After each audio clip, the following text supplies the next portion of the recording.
And here's a recording. Here. Yeah. Let's start. Okay. Woo! Okay, thank you very much. All right, so you see here, I have the little, they gave us this during the COVID times, so I should use this, right? So I need to put this on the headphone to show my solidarity with everyone as we fight, what is it now? Omicron variant. How do you say Omicron in Korean? Omicron? You just say Omicron? That's the new variant. No longer Delta. It's now the Omicron variant. So welcome to our pandemic world. And okay, so thank you very much. Woo! Always exciting, always exciting. So I don't want to close down anything. So let me go to my US history files here and go to the lesson plan and okay, open up the lesson plan. And oh, and before I forget, we should also do the smart attendance. So go to www.cuk.ac.kr and then it gives me the stupid as BS here. And then why is it doing that? www.cuk.ac.kr. Why doesn't it just go to, okay, English, and then we go to Cyber Campus. And do I have to log in? I think I have to log in, right? So, and we go to space. And then I go, I think that's it. No, wrong one. Go here, this one. Okay, so, and I think that's it. And then we go to week 14, click here, Smatu Chosuk. Yeah, okay. And your number is 729. 729 is your number. 729. So let me go to, I think it's recording, and I think chatting. Okay, 729. There we go. Okay. So we've got that far, so far so good. And you know, like the in 257, they don't have a chatting button on the Zoom there. You've got to go to the three little link, you know, it looks different. All right, so now we go to the exercise. Of course, this is relevant for American history because of the legacy of imperialism, going back to talking about Christopher Columbus and the Tainos, the Caribbean occupation, and the abuse of those people. And now we have a special time now. If you've been following the Conference of Parties, number 26 of the Kyoto climate change, have you been following in Korean media the reports on the Conference of Parties of the United Nations Climate Change Convention that was held in Glasgow, Scotland? You know, I've been following that, and the Conference of Parties number 26 refers to the first Conference of Parties of the Kyoto Protocol to reduce greenhouse gas emissions that, I guess, well, began in the 1990s in Kyoto, Japan. And the Conference of Parties is the conference of the state members, countries that signed the Kyoto Protocol. So parties means state parties, the governments of the states that signed the Kyoto Protocol. And so Conference of Parties number 26 means it's the 26th International Convention Conference of those signatories to the greenhouse gas Kyoto Protocol reduction convention was signed way about the time you were born in the 1990s. And the very prominent at the Conference of Parties meeting was not just, of course, the governments, but lots of civil society representatives. There were lots of people there, lots of groups there that were not governments, that represented non-governmental organizations, that represented other groups that were interested could apply and gain a license to attend the conference, to enter the conference. And of course, other groups protesting were angry about policies, could protest freely, of course, in Britain as well. But one of the biggest sources of members attending the civil society aspect, or the civil society groups, were indigenous people. People that are Tainos, people that were living in territories before the Europeans came and occupied those countries as part of their European empires. And these indigenous peoples are playing a very prominent, high-profile role in dealing with or pressuring governments to address climate change, to restrict the development of fossil fuels in terms of oil and gas and coal in particular. Coal bad, coal very bad, right? And also to protect forests, the remaining forests that have not been cut down over the last 400 years to build modern economies, and also to protect water sources, which water is becoming more scarce, more volatile in terms of supply because of climate change, making droughts and floods more common.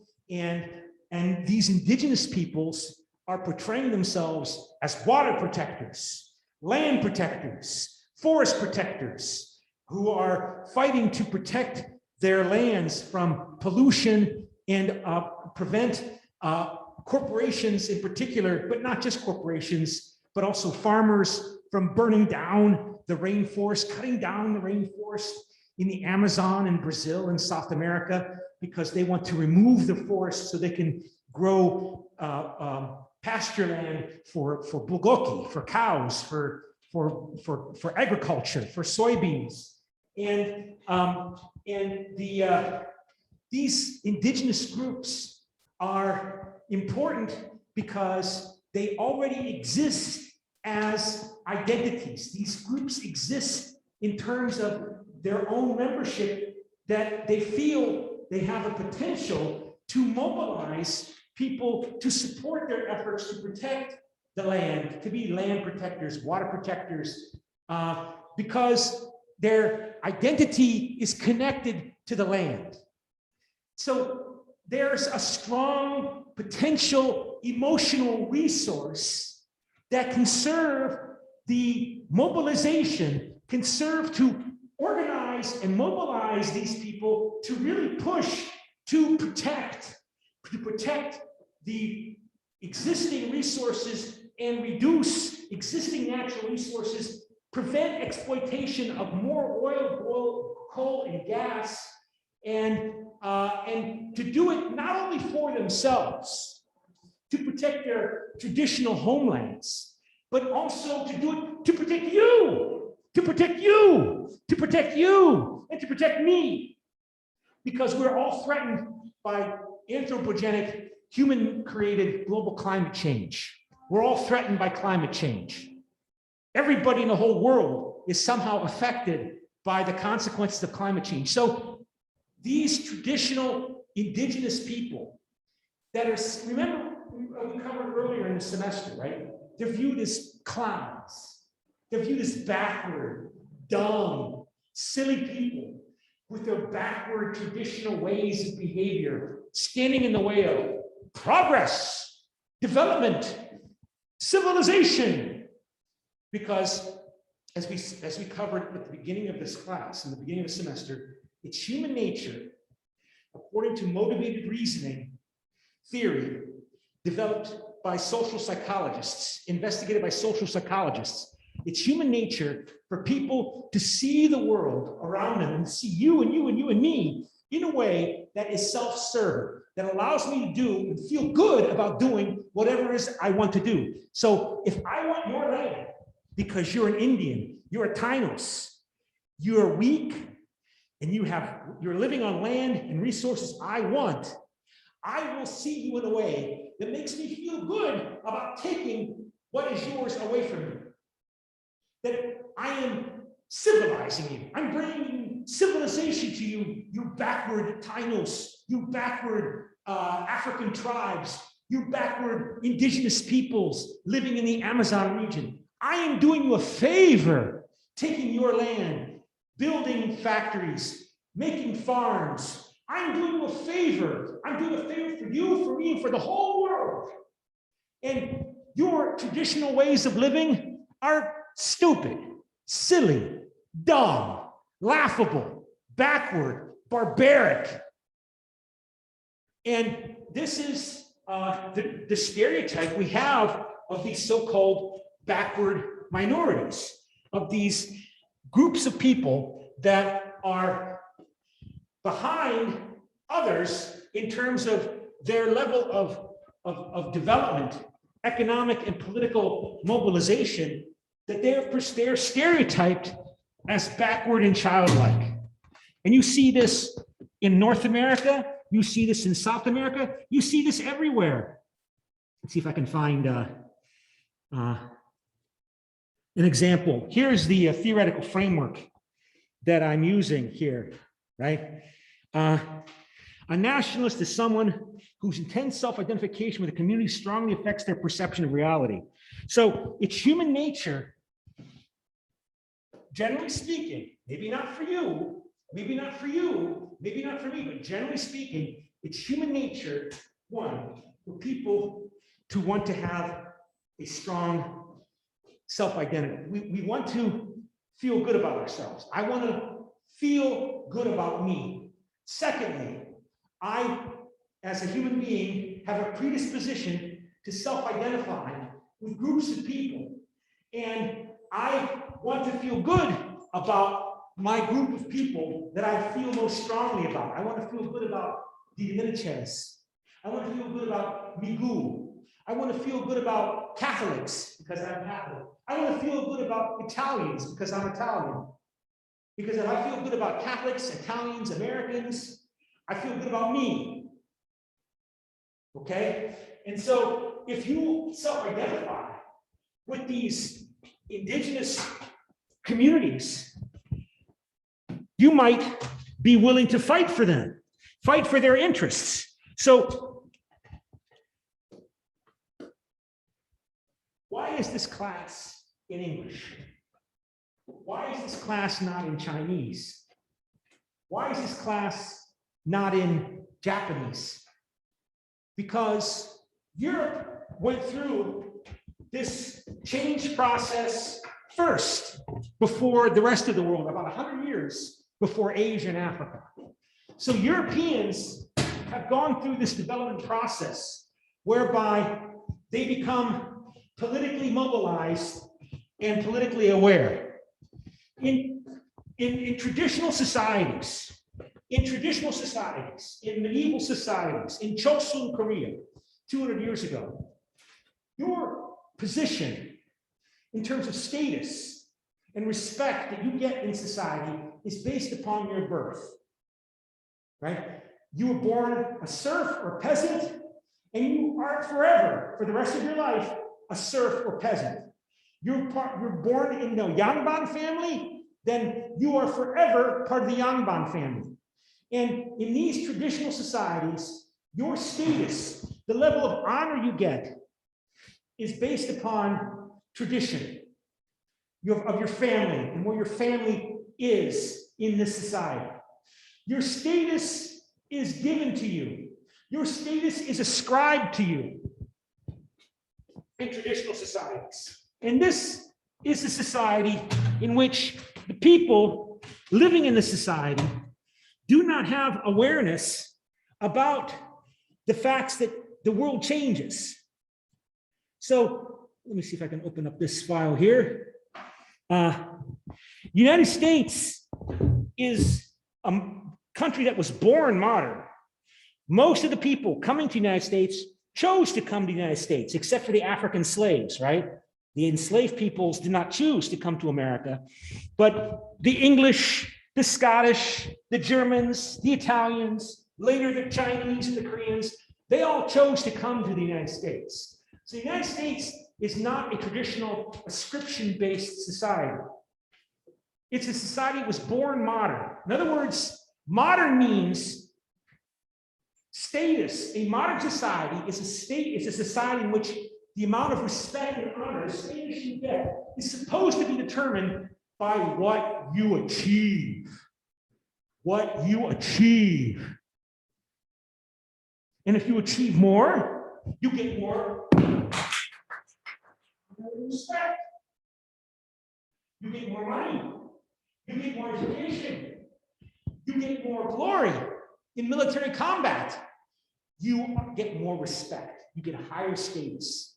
So a modern society is different from a traditional society in that in a traditional society, your status doesn't change. You're born Yangban, you are Yangban. You're born a peasant, you're a peasant, period. And a modern society, and being modern means people become aware of the fact that they can change their status, right? Here we see, what is the basic factor that brings about rapid change in traditional societies? When people become aware of the fact that, you know what, it's not God or the gods or Hananim or the gods or Allah that make the world. You, me, we make the world. When we become aware of the fact that the society changes, that social relations change because of human behavior, because of human action, because of human choice, people become aware of the fact that they can change their status through their action. And more and more people become aware of the fact that society can change because the economy begins to accelerate in its development.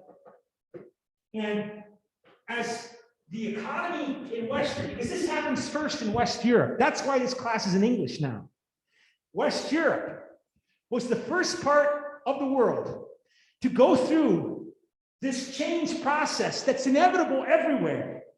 But because West Europe's economy accelerated first, more and more people became aware of the fact that God doesn't make this world, we make this world.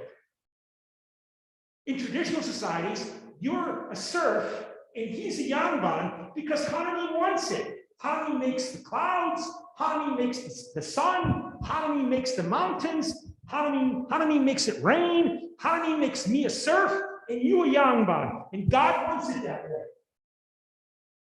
But as the economy accelerates, partly through European imperialism, conquering North and South America, but beginning before with the Crusades. You can go back to the Crusades when the Europeans decided to conquer Palestine. They took lots of money and loot from that area and they brought it to Europe, and the economy begins to accelerate in Europe. And as the acceleration continues, more and more people become aware of the fact that this world is made by humans. The world changes. And people's status changes by their efforts. Like you go from being just some baker or tailor or blacksmith or Fletcher, and you become wealthy because you do good business. And if you have more money, more people accept you. They pay attention to you. So in this, as this shift from ascription to achievement is the basis of status, that defines what it means to be modern. And the reason why Columbus went to North and South America, and there was a Spanish Empire, and a Portuguese Empire, and a French Empire, and a British Empire, is because Western Europe goes through this change process first. And it gives them a big power advantage. You cannot have a modern economy unless you become aware of the fact that you can change your status through ambition. Ladies and gentlemen, we're talking about ambition. South Korea is all about ambition. This is the most ambitious society in the world, right? You have your dreams. You believe, you study hard, get good grades, get a good job. And if you're ambitious, you are modern. If you're ambitious, you are modern because you know you can change your condition. It's possible. You can change your status. And you cannot have a modern economy unless people have ambition and fears and dreams and anxieties. Because we also know with modernism, people commit suicide. I got a bad grade on the entrance exam. Oh my God, I failed. Oh, my parents hate me. Oh, that's also part of being modern. And because West Europe goes through this change process from ascription to achievement as the base of status first, you have a modern economy and you have power. And so Spain, Portugal, France, Britain, they conquer the world. They conquer traditional societies. And when you have the shift from ascription to achievement as the basis for status and gaining status in society, you become aware of change. And you have 4 critical factors that emerge with that process. This begins to have impact upon your desire to participate in making policies. You want to participate in politics because you are aware that people make this world, so you want to participate in making this world. You are part of public opinion. You are part of politics. And you want to have an impact on determining the rules and making the policies that determine whether or not you can change your status. You want to participate in deciding and determining who controls you, who rules you. In traditional societies, the king is the king, the emperor is the emperor, because Hani made him the emperor. Of course he's the emperor. God wants it that way. No, in modern society sets in, why is he the emperor? He's corrupt, he's stupid, he's treasonous, he cooperates with the Japanese or with the Russians or with the Americans. He's bad, get rid of him. So with this shift from ascription to achievement as the base of status, 4 critical trends emerge. 1, people want to participate in politics. They become aware of politics and they understand its importance and they want to participate. They want to participate. They want to participate. 2, they acquire large self-identities. They go from just being, oh, I'm a peasant living in this village. And keep that in mind. 1,000 years ago, your typical European peasant, he was born, he lived, and he died, and he never went more than 10 kilometers from his home. The typical person, 90% of people in Europe, centuries ago, they born, lived, and died, and never went more than 10 kilometers away from where they were born their entire life.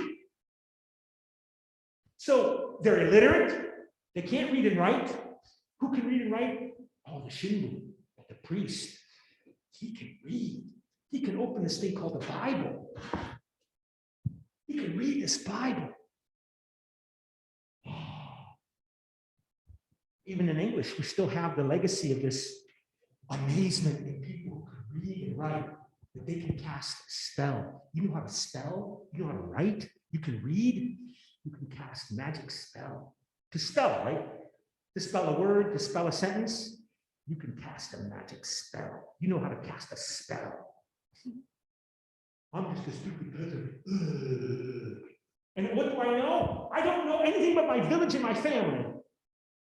There are the mountains, there's the sun, and I live my whole life and I die there. I don't know what France is. I don't know what Italy is. I don't know what Korea is. I don't know what Japan is. I don't know what China is. I don't know what Russia is. All I know is me and my family and my village. But when that shift from ascription to achievement happens, people become aware of the fact that this world changes by people making the world change. And the most important actors in shaping this world are really big, right? Everybody who wears hanbok and speaks Korean language, they all share the same fate. Their destiny all seems to be similar. They're in the Japanese Empire, and you know what? Everybody who wears hanbok and speaks Korean, they're treated like garbage compared to the people that speak Japanese. And I'm Korean. I wear hanbok. I speak Hongo. Nationalism emerges. People acquire large self-identities, up to including the size of China, 1.4 billion people. And they become intensely concerned about the status and well-being of China, because if I'm Chinese, I want to feel good about myself, so I want to feel good about China. I want to feel good about Germany. I want to feel good about Korea. I want to feel good about America, because I'm an American. Even though I literally meet 99.9999% of the Americans in the world, I am very upset when on September 11, 2001, some Islamic jihadists crash these jets into the World Trade Center. Oh! What does that have to do with me? But if I'm a typical American, it has a lot to do with me.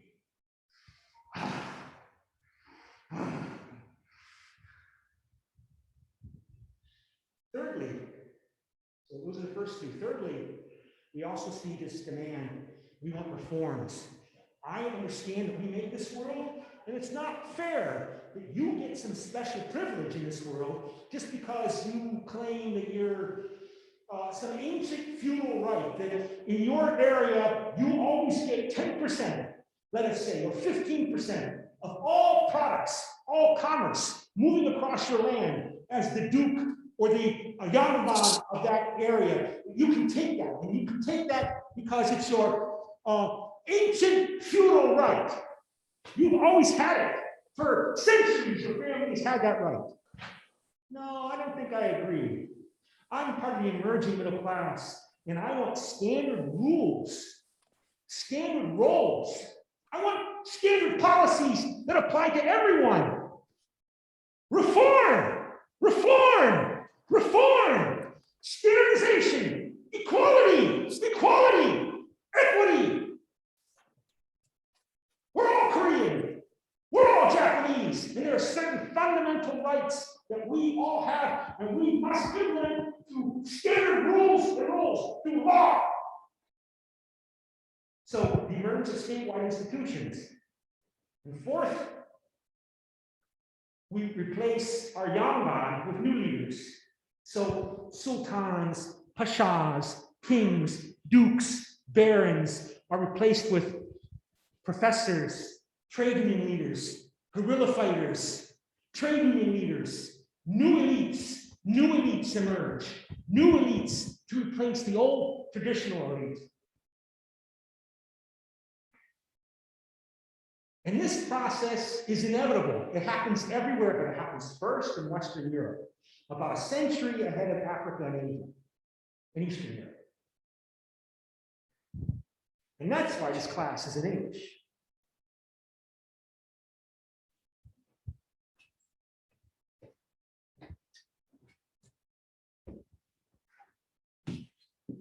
So national, but keep that in mind. So political participation is the first factor which accompanies this rapid change. People want to participate in politics. They become aware of politics, they become aware of change, they become aware of politics, and they want to participate. They want to politically participate. That's what it means to be modern. People acquire rapid identity change. They go and acquire self-identification with large groups of people, sometimes as small as Iceland, there's only like 400,000 people in Iceland, to 1.4 billion Chinese. The emergence of statewide institutions, particularly economic institutions, is also a third factor that emerges in modernity. And the fourth factor is elite alteration. Now keep in mind, America, now status and ascription status never completely disappears. So even in Chosun, Korea, and this is one of the most modern societies in the world, South Korea, right? I mean, it's so based upon ambition and achievement. But even here, you still see the memory, hear the memory of ascription. And like I tell all my students, what's the best evidence? The fact that in Korean law, the doctor may not tell a pregnant woman what is the sex of the fetus in her womb. Because in traditional ascription-based Confucian societies, who has higher status? Boys. Why? Because Hanin wants that. So even to this day, it's illegal for a doctor in Korea to tell a pregnant woman what is the fetus of the sex of her baby in her stomach, because she might kill it a long time ago. And they still kill millions of women, girls die, are missing in India and Africa because families in those still more traditional societies, they want boys because boys are better than girls. Just because that's the way it is, right? But America is a country that is born modern. If you're going to go to America from Germany, from England, you have to choose to go there. You have to choose to go. That means you know what Germany is. That means you know what Italy is, and you know what America is. And you believe you can improve your condition by action. So America is one of the least descriptively defined countries in the world. But even there, you still see some, the impact in politics on politics of description is this influence that people have because they have famous names, famous families, Kennedy family, Bush family, right? The political dynasties. You still see ascription even more in places like Britain, right? Where the royal family, Prince Charles, he has lots of influence. Why? Because he's Prince Charles. He might be stupid, he might be smart, he might be both, but he's Prince Charles. So when Prince Charles has an opinion on anything, art, politics, economics, people want to hear. Tell us, Prince Charles, what do you think about the state of architecture? I think the state of architecture. Oh, really? Oh, wow. So even in modern societies, there's still a memory of ascription. Okay, but to get back to what we were talking about earlier, this change process. Well, let me go highlight this. 100% of the people, you see this difference here, right? Everybody above this line is politically aware. Everybody below this line is still traditional in ascription. They don't know. The people below this line, they don't know what America or Korea or Japan are. They're still traditional. And in Europe, 100% of the adults become aware in England about the middle of the 19th century. Same with France, Russia. But then look here. Look at these countries. Look at these people. They become politically aware during the Cold War. They become 100% politically aware. 100% of the adults, of the people over 18 years old, become politically aware after World War II, including the Vietnamese, including the Koreans, including the Iranians, including the Afghans.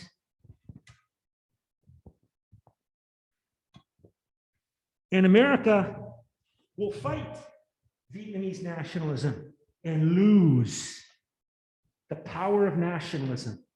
the power of nationalism. In places like the Middle East, America is opposing this change process to ally with the traditional rulers in the Arab world. Remember, we talked about how this shift from ascription to achievement includes this elite alteration. So sultans, kings get replaced with new leaders. The Americans have allied with the House of Saud, the House of Al Thani in the United Arab Emirates, the ruling houses, the traditional ruling elite in the oil sheikdoms of the Persian Gulf. Because the Americans believed during the Cold War that anybody who was advocating reform, change, they're working for Soviet Union. They're working to spread communism, or they're going to make it more feasible to spread communism. So during the Cold War, America became allied with these traditional elites in Vietnam, in Korea, in the Middle East, because the Americans believed that anybody who was a nationalist radical was sympathetic to Moscow, to communism and the Soviet Union.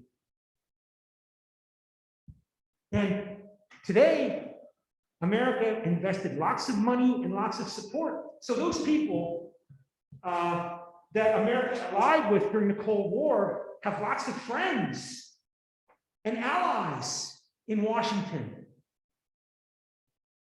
Donald Trump and Jared Kushner and the Trump family, they're making lots of money with the traditional royal families in the Middle East. But not only that. And the people that hijacked the American planes 20 years ago, they all know this.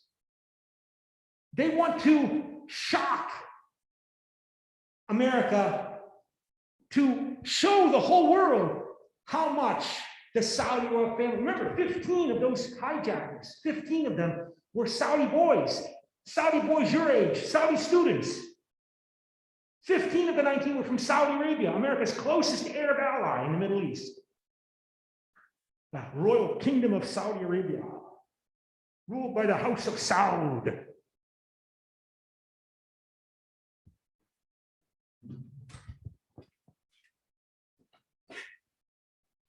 But different groups go through this change process at different rates of speed. And so in France or in Germany, this is the core group. Typically in Europe, it's named after the country that's named after the people that are the majority of the population. So Germany is mostly German. It's the core in Germany. In France, the core group is French. In Italy, the core group is Italian, right? But then you have groups that are more advanced that go through this inevitable change process first. In Europe, it's the Jews, because they're more involved in trade and business. And they will be viewed by these people with envy. Like, I'm French, I want to be prosperous and strong and wealthy and rich.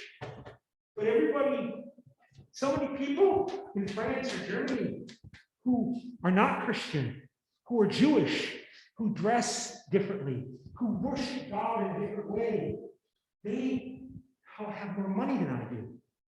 And it's not fair because they don't act like good French people or good German people or good Italian people. In the Middle East, it includes Armenian people, Armenians, Baha'is in Iran, and in the United States, it includes, these people are backward people. These are people who are behind this development, this change process, and they will be stereotyped as backward. And this includes Indians, indigenous peoples, African-American people.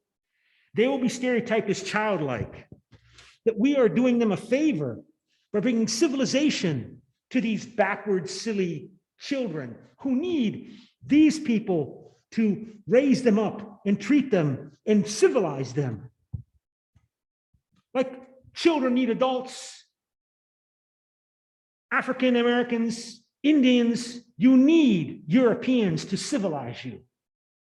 So listen to me when I tell you what to do.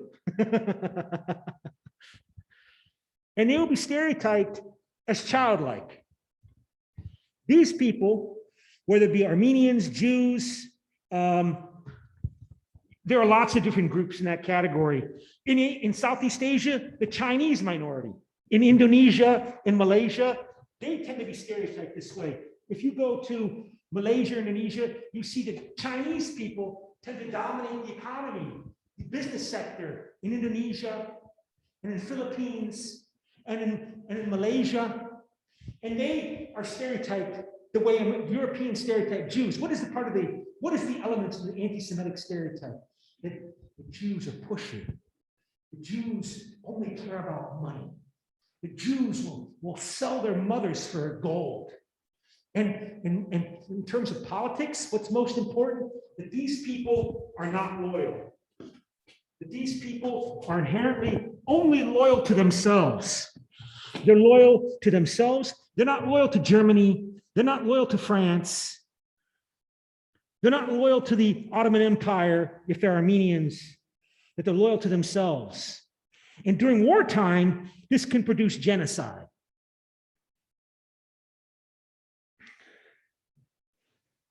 In the Middle East, these people include Kurds. Kurdish people are in this category.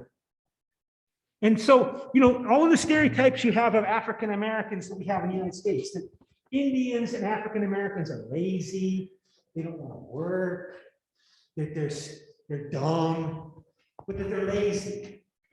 They don't want to work, and they smell, they're dirty. Like children, I don't know if you have little children or you grew up with little children close by. Little children don't want to take a bath, right? They don't have good hygiene, right? And they like to play. They don't like to work. They like to play. Gypsies are described this way in Bulgaria, in Eastern Europe. Boys and girls, this is really important. I think this is true in terms of Homo sapiens. Homo sapiens tends to engage in this kind of stereotyping. It's part of our DNA of shaping our brains and how our brains function. You see it everywhere. Gypsies, Indians, indigenous people, Kurds, Albanians, in terms of advanced anti-Semitic stereotype towards Chinese minority in Southeast Asia, Armenians in the Middle East, Jews in Europe. When I first learned this, I was like amazed. Like, wow, this is something about Homo sapiens. It doesn't matter what culture you're in, Korea, Indonesia, Germany. Wow. So these indigenous people, they've been characterized this way, that they're silly, that they're obstacles to progress. You have groups among the leaders, these people favor change. They're progressive. They want, well, no, hold it. I think these people, these people favor change. These are new elites who favor reform and change. They tend to be the nationalists, right? These people are the traditional elites. These are the sultans, the pashas, the kings that cooperate with America, or the French, or the British, or the Dutch, or the Portuguese, whoever's there. And these people will tend to see a threat from these people. And so you see that these people will often ally with the Japanese, or the Americans, or the French, or the British against these people. But these people everywhere are stereotyped as backward and childlike. And with the globalization and the interdependency that we all see being clear in the pandemic, but also in terms of the interdependency that is a fact in terms of climate change, that now we have opportunities for these people, traditionally stereotyped and marginalized as stupid, backward, to play a leading role in fighting the causes of global climate change. So that's the context for your exercise that you were doing, that we started working on last class. All of those groups that you are assigned to, they are stereotyped traditionally in this way. They're viewed with contempt. They're viewed as children. They're viewed as silly. They're viewed as clowns. All of those groups that we began to divide up into are in that category.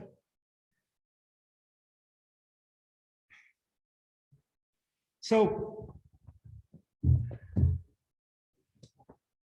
we not only have to deal with climate change, we need the political capacity, the political capability to fight climate change. And these groups now have resources, political resources, that they can appear to mobilize their people to fight for protection of the environment and not be viewed as obstacles to progress, obstacles to the progress of the future. We have to deal with climate change. And so lots of these indigenous groups were at the Conference of Parties in Glasgow, Scotland last month, or this month.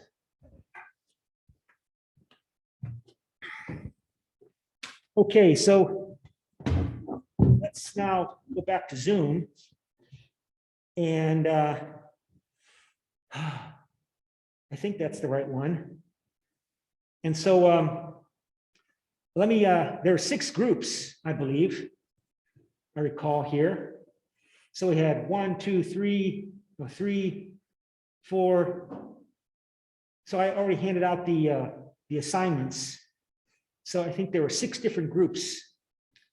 1, 2, 3, 4, 5, and 6. So we now need to divide up into our 6 groups. And I'm going to ask you to join these different groups. And so I will create 6 groups and create those groups. And I will, you pick, okay. Ah, shit. What did I do?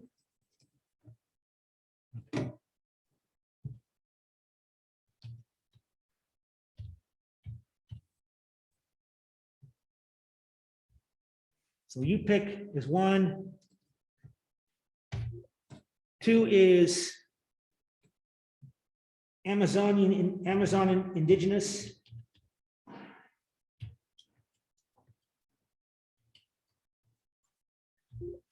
Group 3 is Diné Navajo, the American group. 4 is Bambara, African people in the Sahara Desert. 6 is Kiribati people in the Pacific Ocean.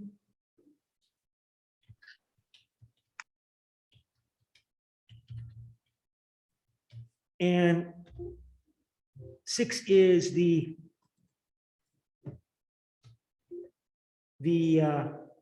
Tainos people. Okay, so please, on the basis of what you, the files you received at the last class last week, please join those groups. So I open the groups. So please go to the groups that you were assigned.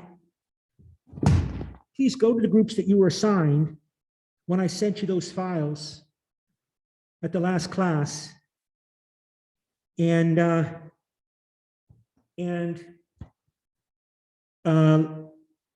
we will, so what is this? Times 1, 2, 3, 4, 5. Oh, not assigned. So yeah, those of you who are not assigned, you have to join one of these groups. Okay, so Lee Hyun and Chung Min-ju, which groups do you belong to? You can communicate, unmute yourself and tell me which group you belong to. You should join the group that you received, the file that you, on the basis of the file that you received that I sent you at the last class. So please join those groups.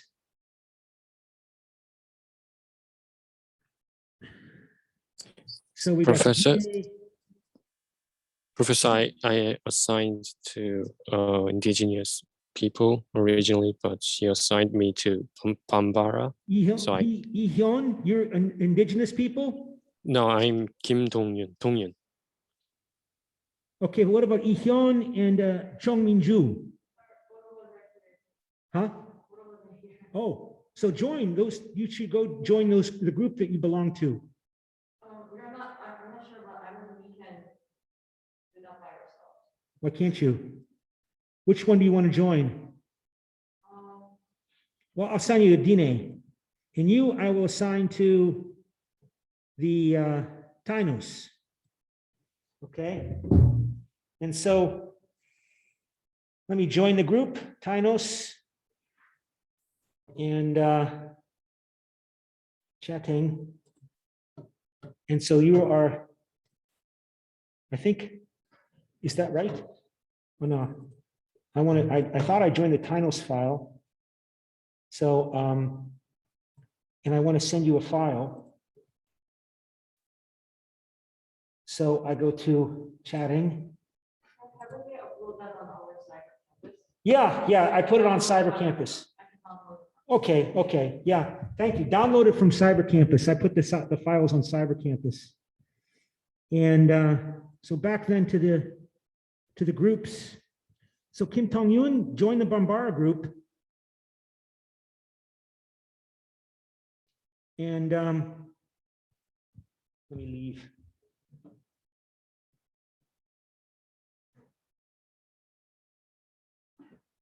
How do I leave now?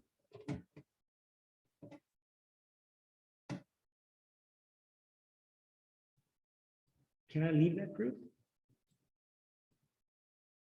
Shouldn't have joined it maybe. And open up your files and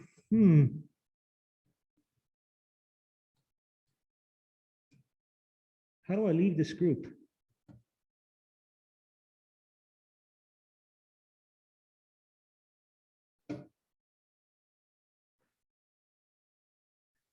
Okay, so I think you can all hear me.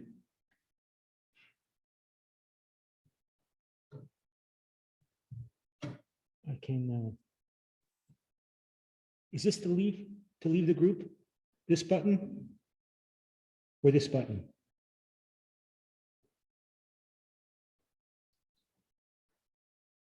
To leave the group?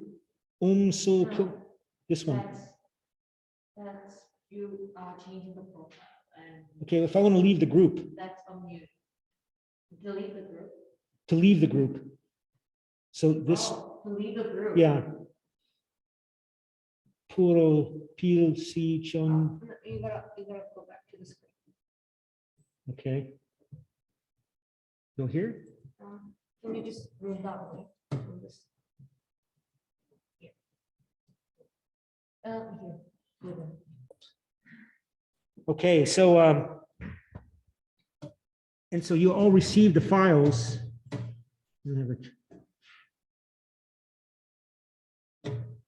So and let's look at the handout. Yeah, open it up. And it doesn't have a. Okay, so this is the Indigenous Peoples Global Summit on Climate Change held in Anchorage, Alaska. And so what do you want the rest of the world to know about how climate change is affecting you and other Indigenous people? I think I'm sharing the screen. Let me share screen.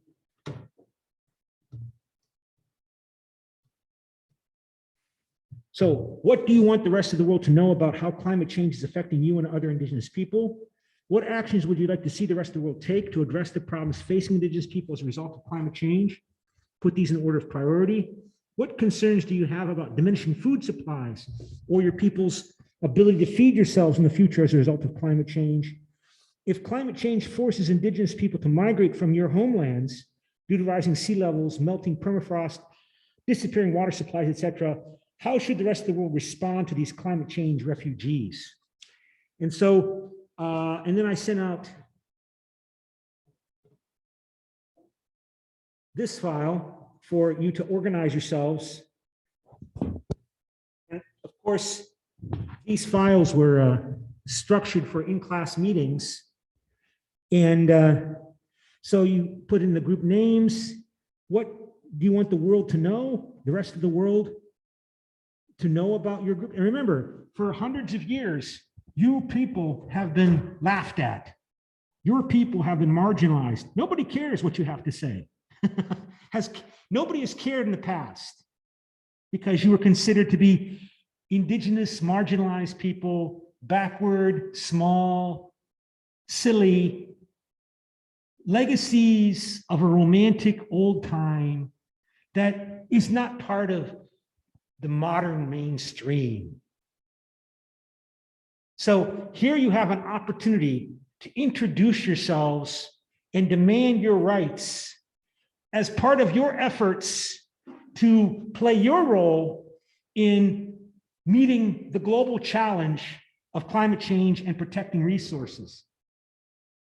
And what the world needs to do, the action items. So please talk with each other. And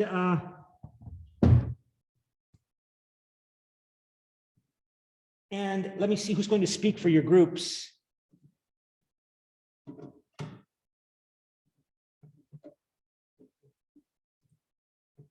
And no, the UPICs are not here. No Eskimos. What about Chung Min Ju? And oh, there he is. So Sung Hyun Ho. So Kim Tong Un, you should be in the Bambara group. UJE should be the Dine. So who's going to speak first for these groups? So heads, it's UPIC, Indigenous or Dine people. And it's tails. So heads, it's the Bambara people. And it's heads. So own tech. Own tech. Okay, so let me close the groups. Own tech, prepare to speak for the Bambara people. What do you want the world to do for climate change and the Bambara people?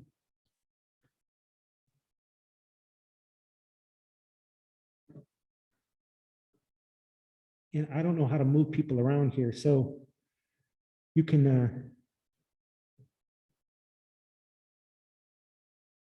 talk to each other and prepare.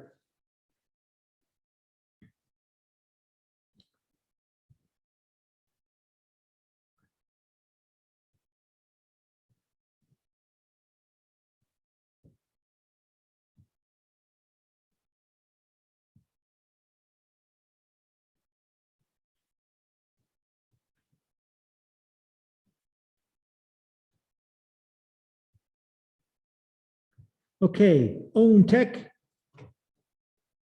So own tech for the Bambara.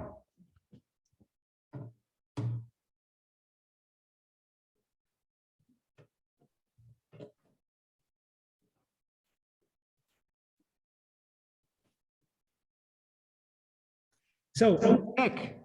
What do you want the rest of the world to know about climate change and how it's affecting you? We want immediate action against global warming. The area around the Sahara Desert where we're living is becoming desolate and Yeah, it's the audio is a challenge. This is the first time we've used the speakers in the class. So and so let's go to another group. And who's going to speak next? So heads, it's the first three, and it is heads. Heads, it's Yupik, and it's tails. Heads, it's the Amazonian indigenous. So Amazonian indigenous. So Kim Won Sok for the Amazonian indigenous, or UJE for the Amazonian indigenous. What do you want the world to know about what you need in terms of responding to climate change?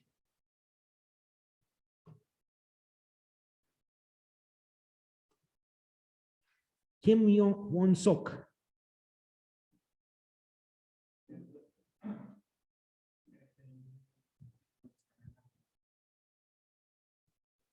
Speak loudly, please. And speak into, make sure you're unmuted so everybody can hear you.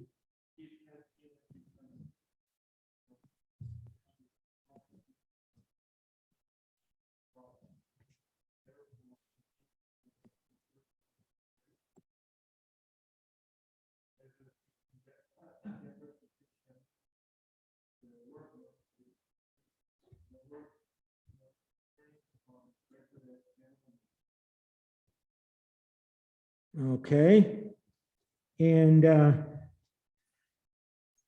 what about, let's see, heads is the Kiribati, heads is the Taino, tails is the Tainos. So Kiribati people, Chong Song Hyun, what do you want the world to know about the needs of the Kiribati Pacific Islanders? So we, the Kiribati people, we're losing our homeland, and global warming is getting more and more of an increasing problem, and we're losing our homeland. And New Zealand and Australia, they're trying to facilitate us, but would you give up your homeland? No. Yeah, your islands are disappearing. You will be the first to lose your country, and you're already preparing to move your populations out of those islands to other places, because you're only not even half a meter above sea level. And so this group of the Pacific Island people, they always play a leadership role. They were very prominent at the Conference of Parties conference in Glasgow, because they're on the cutting edge of the first countries to be directly impacted most dramatically by climate change. And let's see, Dine, Navajo, Pakchiun, what do you have to say? Pakchiun?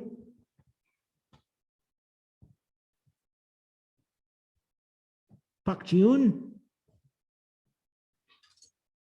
Pakchiun, I see you registered, Pakchiun. Or Ihyon?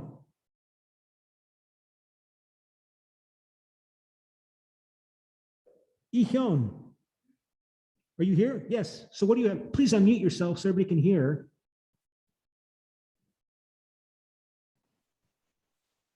I think the people who know that the mine expose workers and their families to high levels of radiation. So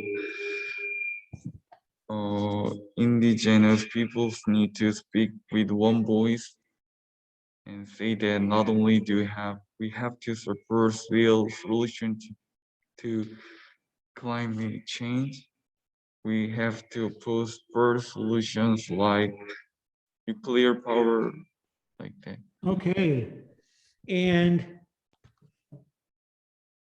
yeah, I mean, the Dine people, the Navajo people, they've always been very reliant upon coal and coal mining to provide jobs and money for their reservation territory where they live in the United States.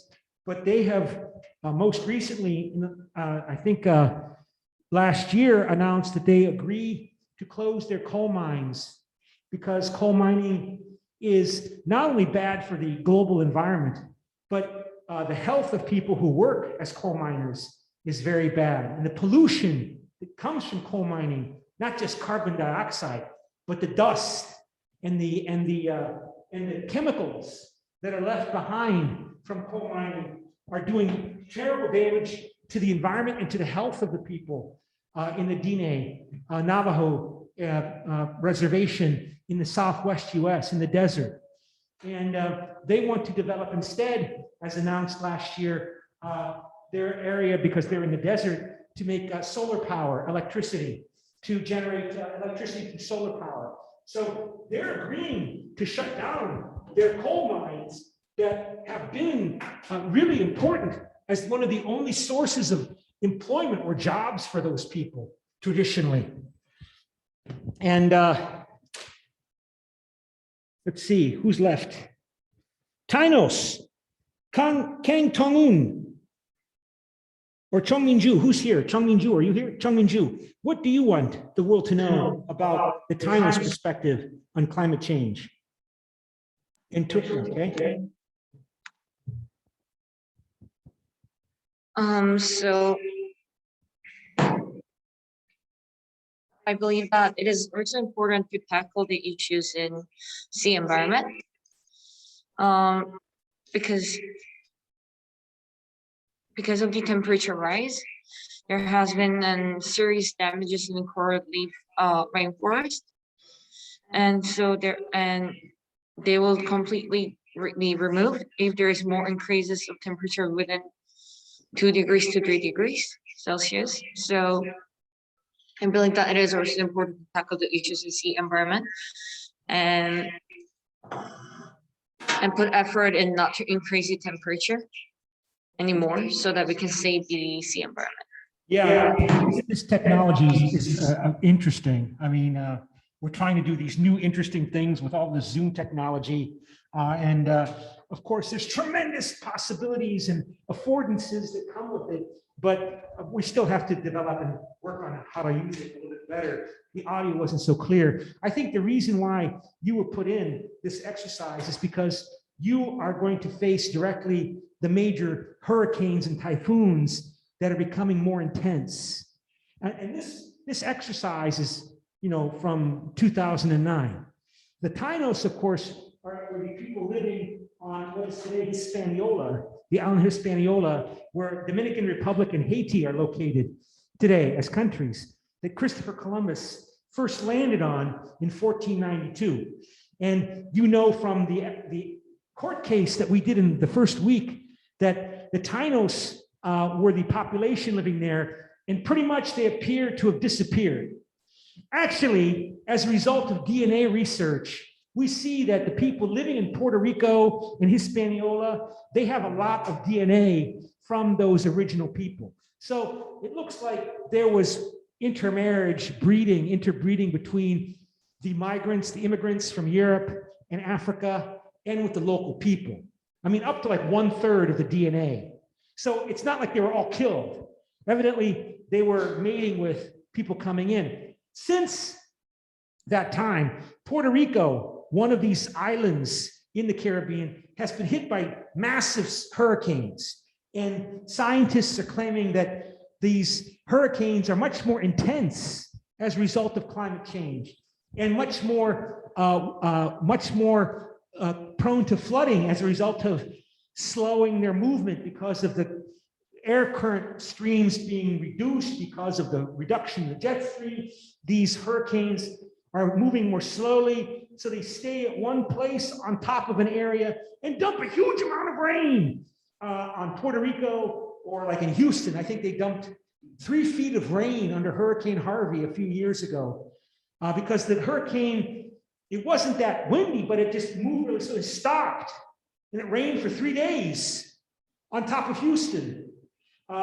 So you're being directly impacted because of these hurricanes destroying your electricity grid, flooding the area.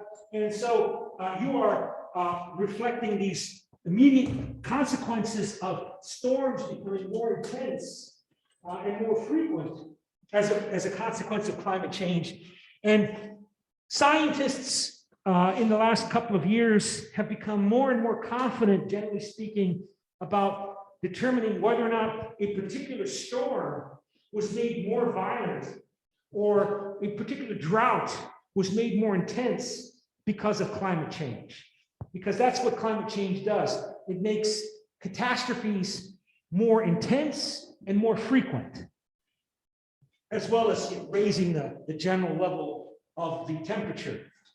And finally, the Yupik people, the Eskimo people. The Eskimo is not the name we're supposed to use, right? So Chung Min-ju and Song Hyun-ho, are you here? Anybody here from that group? Okay, so are you Chung Min-ju? Song Hyun-ho. Okay. What would you like to see the world know about the plight of the Yupik people in Alaska regarding the impact of climate change? Unmute your microphone, please. Okay. The ice and permafrost is melting, so we cannot hunt seals anymore, and our homes are being destroyed. So we should relocate to another place to live.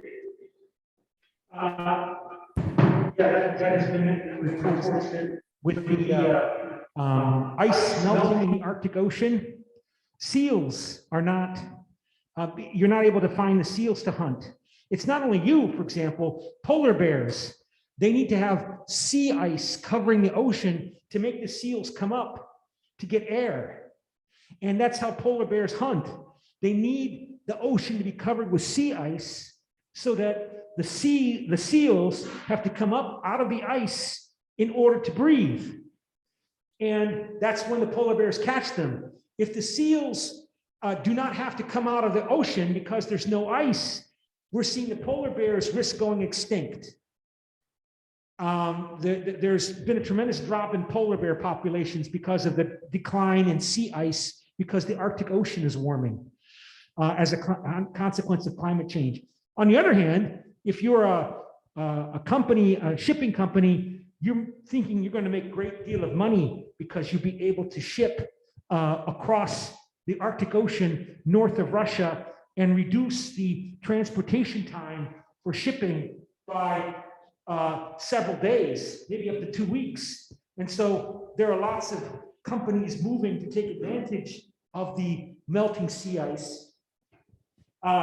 Another consequence of climate change is the melting of the permafrost, of the permanently frozen lands there. So we see towns and houses and towns, entire little villages sinking into the mud with the melting of the permanently frozen lands because of the rising temperatures and the rising sea levels. So these populations are having to move from their traditional areas in order to escape the effects of climate change. In terms of making climate change worse, the estimates are that this permanent frozen land, this permafrost, has within it, frozen in the ground, tremendous amounts of carbon dioxide and methane. These are two important climate change gases, methane in particular, that are frozen in this permafrost. So as this permanently frozen permafrost is melting, it's going to release tremendous amounts of trapped carbon dioxide and trapped methane into the atmosphere and accelerate climate change even more. So what these meteorologists talk about, they talk about tipping points, right? Tipping points meaning that climate change begins, it causes changes that accelerate climate change, like freeing this trapped carbon dioxide and methane frozen in the land, freeing that and making the change happen even faster and faster and faster and faster until at some point we don't know what the effects will be. I mean, I remember when I was in high school, right? I read a science fiction novel called Heat about this future world where the world starts to warm because of global warming, and then this tipping point passes and it creates self-reinforcing feedbacks that make the climate change happen faster and faster and faster, which might well happen if the world goes beyond 1.5 degrees Celsius heating, which is the goal. We're supposed to try to stop or prevent the rise in the global temperature beyond 1.5 degrees centigrade as the objective, because if we go beyond that, the concern is that this tipping points will become more and more common, and it will become truly catastrophic in terms of the consequences for not only the environment, but all of the human systems of civilization in economics and politics and society that are related to the environment and to each other. So, so at this conference of parties in Glasgow, Scotland, these indigenous peoples were there, and they were typically trying to gain media attention. So they would wear their colorful outfits and their colorful facial paint to try and engaging in traditional ceremonies to highlight their presence there at the event. So yeah. This is the precautionary. So this is the exercise you just did was supported by the United Nations. So here you see the, if I can open it up, the Wikipedia entry for the Indigenous Peoples Climate Change Assessment Initiative, which your exercise was built upon. And the United Nations organization, United Nations resources are playing a critical role in trying to increase communication and cooperation among all of the different groups involved, and raising their awareness and raising their public profile so we can all see these different groups that most people know very little, if anything, about. Like, no people, I had not known about the Bambara people, for example, until relatively recently. And so here is the report that came from this climate change conference that was held in Anchorage, Alaska in 2009. You can see it was held before the Denmark, Copenhagen 2009 Conference of Parties meeting of the climate change Kyoto Protocol meeting. That was a big step because it was Barack Obama and the Chinese president were there, and they made a high profile commitment to addressing climate change. But of course, their progress has been interrupted, particularly with Donald Trump being elected and pulling the US out of the Paris Accords that were signed in 2015 that the Biden administration is declared it's going to go back to. But this is the result of the Indigenous Peoples Climate Change Conference that you just participated in, if you're interested. So I'll post that on the website. You can look at it and see the different actors and groups and organizations that were involved. And the precaution, okay, this is the United Nations Framework Convention on Climate Change. This is the Conference of Parties framework. And so the Conference of Parties, you can see, is referenced here. And so we had the 26th meeting of the Conference of Parties in Glasgow, Scotland. And Kyoto Protocol. So this is all basic information that you're able to access on Wikipedia.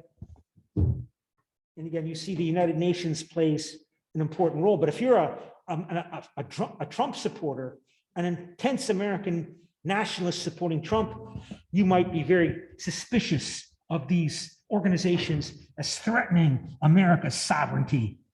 And the precautionary principle is a fundamental principle in environmental law that basically, when the prevalence of scientific evidence indicates that something is most likely to happen, we have to act. We'll never have 100% certainty. Like this tipping point and feedback systems that I just mentioned, I mean, that's all projection and based upon research and evidence, but we can't be 100% certain how that will work. But we know something bad is happening, and we have to act.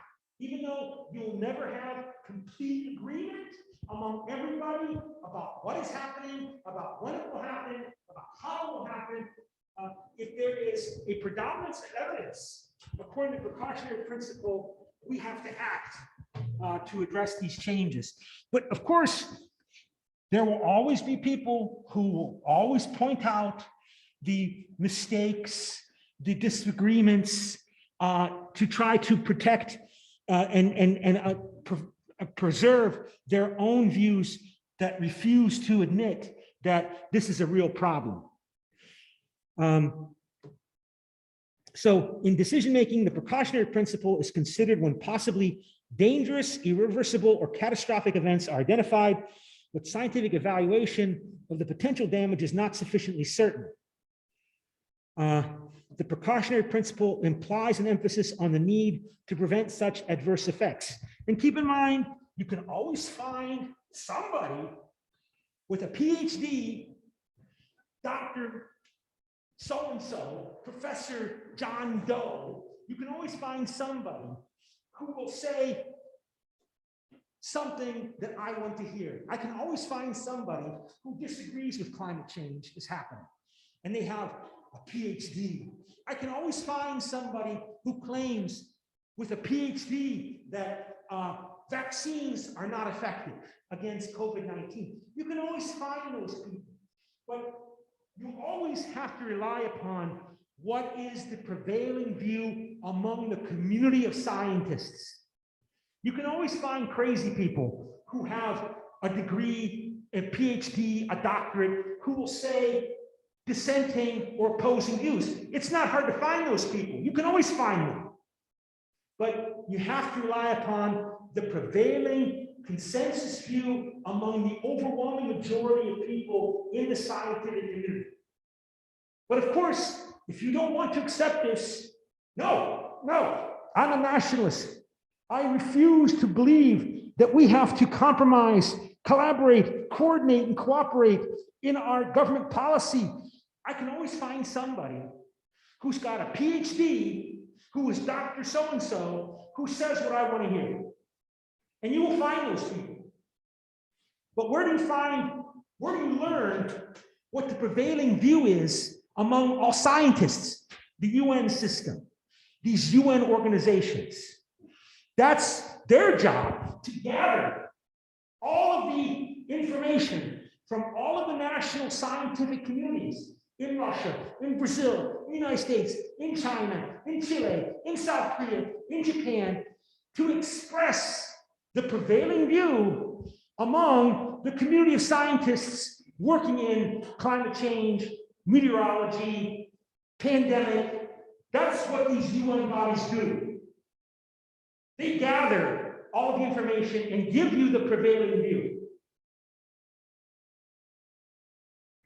And that's an important role to play, right? Who else would do that? Who else can do that? Newspapers? Television networks? No, the UN is the best we have. And there are lots of different organizations that are part of the UN system. They include the World Health Organization, that's very prominent in dealing with the pandemic, and other organizations as well.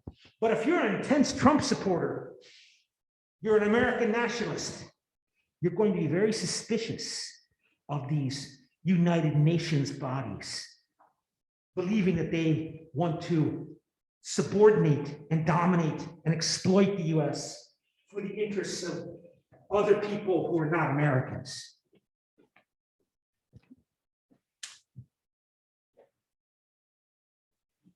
So yeah, uncertainty is associated with each link of the causal chain of climate change. For example, global hydrocarbon gas emissions are uncertain, as are climate change damages. However, following the precautionary principle, uncertainty is not a reason for inaction, and this is acknowledged in Article 3.3 of the United Nations Framework Convention on Climate Change. So, and there's lots of material available on YouTube for each of these groups. The UPIC let's see if this comes up. The people of Africa, of Alaska. We used to call them Eskimos. We're not supposed to call them Eskimos because that's not nice.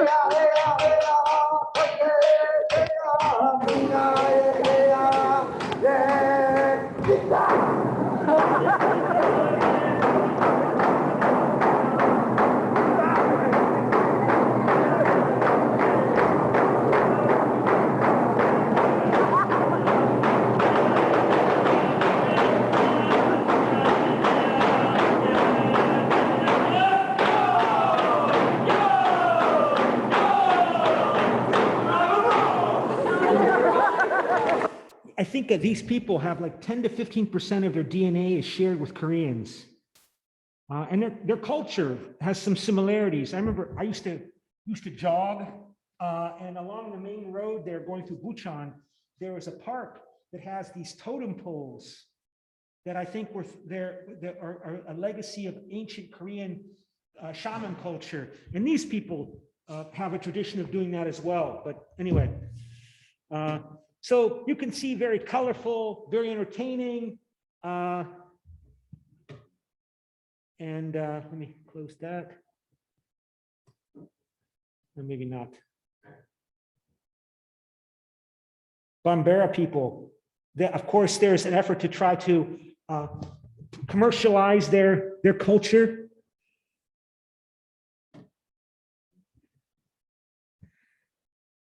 Well, maybe not.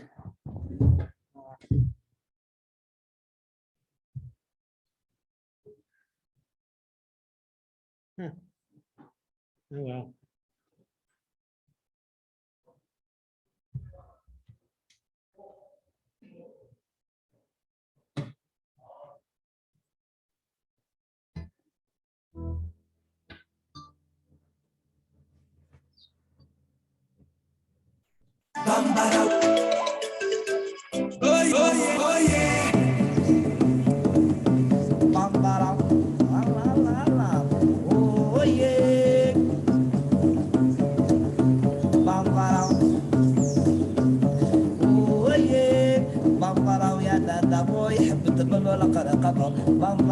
So almost 5 million views. Pretty popular.